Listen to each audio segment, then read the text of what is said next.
Hi, my name is Dr. Arubah Khan. I'm a postdoctoral fellow at the American University Counseling Center located in Washington, D.C.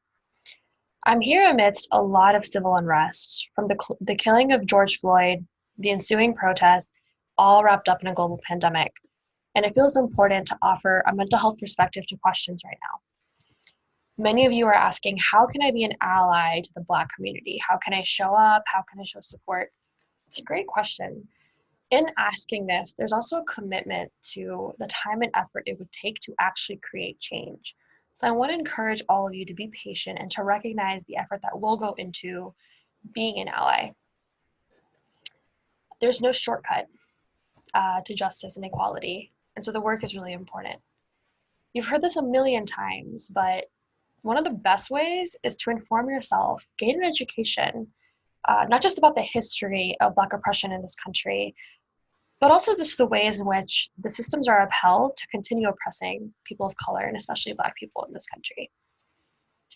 I know a lot of people will say there's a lot of information out there. How can I find the good stuff? How can I vet it and know that it's the good information I should be consuming? Google is your friend. Google Scholar is your best friend. Additionally, you're not the first person to ask. And there's a lot of information out there, a lot of lists that are created of important books, articles, really short readings, excerpts that you could kind of look into.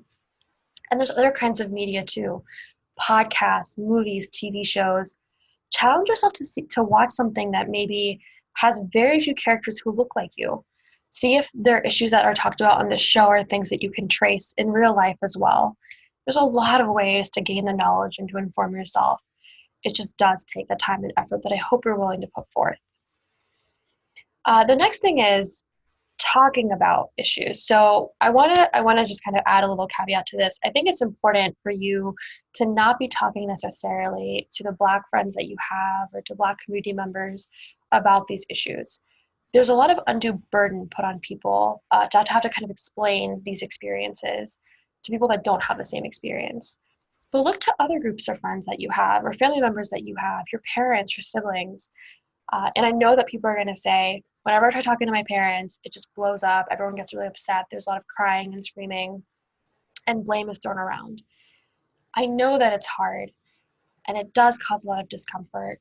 But let's bring back discomfort. That's okay. Discomfort might be the first step to actually creating change. But one piece of advice I will give, and this is kind of the next way you can be an ally wrapped into this too, acknowledge that you're complicit.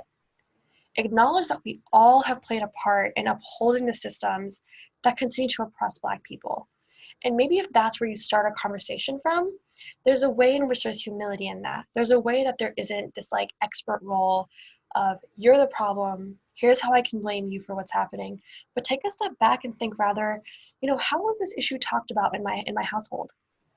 And say, Mom, I've noticed actually, I was thinking about this. This is how colorism was a part of my upbringing and how I heard you kind of say this, and it also formed the way that I thought for a long time. And here's why I think it's worth challenging this idea too, as opposed to being like, your fault, this is why I believe this is why I was brought up this way. Again, if we can just accept this first truth that we are all complicit, perhaps it's the first step to kind of creating some change that's meaningful and lasting. In the same realm, whether it's with your parents, friends, when you have these conversations and you acknowledge the ways that you have been problematic, see if you can move forward then making a change to no longer contribute in that manner. Again, lots of time and effort goes into this, but I hope you can agree with me that it's really worth it. One more thing I'll say is don't stay silent. I think there's a way that unfortunately really tragic events make some of the really tragic events make mainstream media, and then people begin posting all over Twitter, Instagram. Everyone's talking about George Floyd, everyone's talking about the protests, and that's important. But you and I both know this is not a new problem. This is not an isolated incident. This is not the only way that this is showing up, that racial tension is showing up in this country. So sign those petitions, write those emails, make the phone calls. If you have the means, donate if you can, and spread information. Caveat to this too. When I say spread information, there's a couple really important points. One, look into where you're getting information from. Everything that you see on social media is not necessarily a truth, and it does not have to be spread to other people. Look into what you're reading, see what it is that you're consuming, see if you can trace back where it came from. Look up actual news sites, see if this is true or as true as you can find online before you share something. It's really, really, really worth it. And sometimes you might see other people posting things and you're like, why would they believe that? But the thing is, we're all guilty of this too. It's easy to spread information with just a quick share, but it's worth looking into where it comes from. The next thing I'll say, and I cannot stress this enough, there are ways to share information that don't also re-traumatize an entire people.